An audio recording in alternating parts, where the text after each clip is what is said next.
नमस्कार दोस्तों, RN online update में आपका स्वागत है। आज मैं बिहार सरकार द्वारा चलाए गए योजना के बारे में बताऊंगा, जिसमें एक योजना का नाम है गौशाला खोलने के लिए है।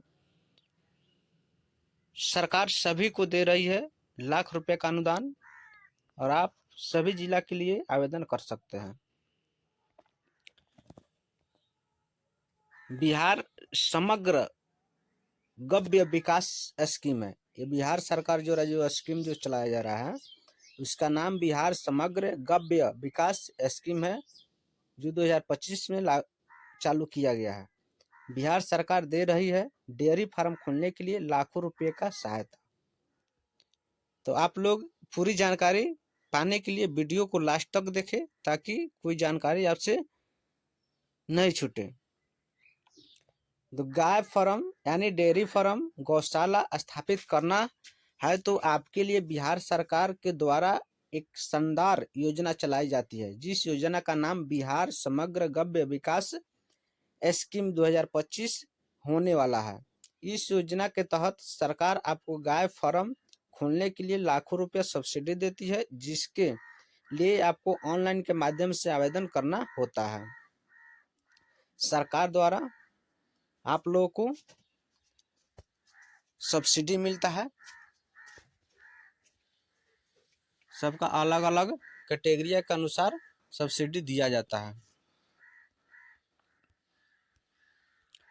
आवेदन शुरू होने की जो तिथि है यानी तारीख है वो आपको 25 जून 2025 से शुरू हो रहा है और लास्ट डेट जो है आवेदन करने की अंतिम तिथि आपको 25 जुलाई 2025 तक रखी गई है। गायों की संख्या के बारे में बताया गया है, कितना अनुदान मिलेगा, किस वर्ग को मिलेगा। तो 2 से 4 दुधारू पशु है, गाय हो या भैंस हो, उसके लिए आपको अत्यंत पिछड़ा वर्ग, अनुसूचित जाति के लिए 75% अनुदान मिलने वाला है। उसके बाद अन्य सभी वर्ग के लिए 50% है। यानी ये तीनों वर्ग जो छोड़कर अत्यंत पिछड़ा वर्ग है या अनुसूचित जाति है और अनुसूचित जनजाति है, तीनों वर्ग को छोड़कर आप किसी अन्य वर्ग से आते हैं तो आपको 50% अनुदान मिलता है, यानी सब्सिडी मिलता है। और इससे तीनों वर्ग से आते हैं तो आपको 75% का अनुदान दिया जाता है। इसी तरह आप 15 से 20 दुधारू पशुपालन मवेशी रखते हैं तो सभी वर्गों के लिए 40% अनुदान रखा गया है। बिहार समग्र गव्य विकास स्कीम 2025 के लिए क्या योग्यता रखी गई है उसके बारे में बताएंगे। तो इस योजना का लाभ लेने के लिए आपको सभी को नीचे बताए गए सभी योग्यता को पूर्ति करनी होगी, जो निम्न प्रकार से दिया गया है। फर्स्ट में आपका जो है सभी आवेदक बिहार राज्य के मूल निवास अस्थायी निवासी होनी चाहिए।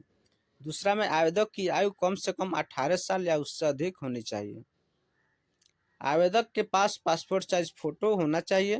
आवेदक गाय का पालन करता हो, उन्हीं आवेदक को दिया जाएगा। जो आवेदक गाय को पालन करता हो उन्हीं को दिया जाएगा और जो आवेदक गाय का पालन नहीं करता हो उनको नहीं मिलेगा। पशुपालन के साथ साथ कम से कम 2 दुधारू मवेशी होना चाहिए। वही लोग आवेदन कर सकते हैं इसके लिए जिसके पास कम से कम 1 या 2 दुधारू पशु हो, वो लोग इस योजना का लाभ उठा सकते हैं। आवेदक पशुपालक विभाग द्वारा प्रशिक्षण लिया गया हो, और ये भी बात है आवेदक को जो लोग अप्लाई करेंगे उनको पशुपालक विभाग के द्वारा प्रशिक्षण प्राप्त हो और प्रशिक्षण प्रमाण पत्र प्राप्त किया होना चाहिए। इस योजना का लाभ लेने के लिए आप सभी को नीचे बताए गए सभी दस्तावेजों को पूर्ति करनी होगी, जो निम्न प्रकार से हैं। आपको कौन कौन से डॉक्यूमेंट लगने वाले हैं उसको आपको बताया गया है। आवेदक का आधार कार्ड होना चाहिए, बैंक का खाता का पासबुक, जमीन का रसीद, विभागीय प्रशिक्षण प्रमाण पत्र, चालू mobile number, email ID, passport size photo. यानी आपके पास आधार कार्ड एक होना चाहिए, बैंक पासबुक होना चाहिए, जमीन का रसीद जहाँ पे आप डेयरी फार्म या पशुपालन करना चाहते हैं उस जमीन का रसीद चाहिए। आप विभाग द्वारा जो आप प्रशिक्षण किए हैं उसका प्रमाण पत्र होना चाहिए। चालू मोबाइल नंबर होना चाहिए, ईमेल आईडी और पासवर्ड साइज, पासपोर्ट साइज आपका फोटो होना चाहिए। इस योजना के लिए अगर आप आवेदन करना चाहते हैं तो नीचे बताएगा, स्टेप बाय स्टेप बताया गया है, उस स्टेप को फॉलो करना होगा। तो आप इस तरह ऑनलाइन आवेदन कर सकते हैं। बिहार समग्र गव्य विकास स्कीम 2025 के लिए आवेदन करने के लिए सबसे पहले उनके अधिकारी की वेबसाइट पर आना होगा। वेबसाइट पर जाने के बाद आपको बिहार समग्र गव्य विकास स्कीम 2025 ऑनलाइन अप्लाई के लिंक मिलेगा, जिस पर आपको क्लिक करना है। क्लिक करने के बाद आपके सामने एक फॉर्म खुलेगा जिससे ध्यानपूर्वक भरना होगा। मांगे जाने वाले सभी जानकारी और सभी आवश्यक दस्तावेज को स्कैन करके अपलोड करना होगा और अंत में आपको फाइनल सबमिट वाले विकल्प पर क्लिक करना होगा, जिससे आपका फॉर्म सक्सेसफुल हो जाए।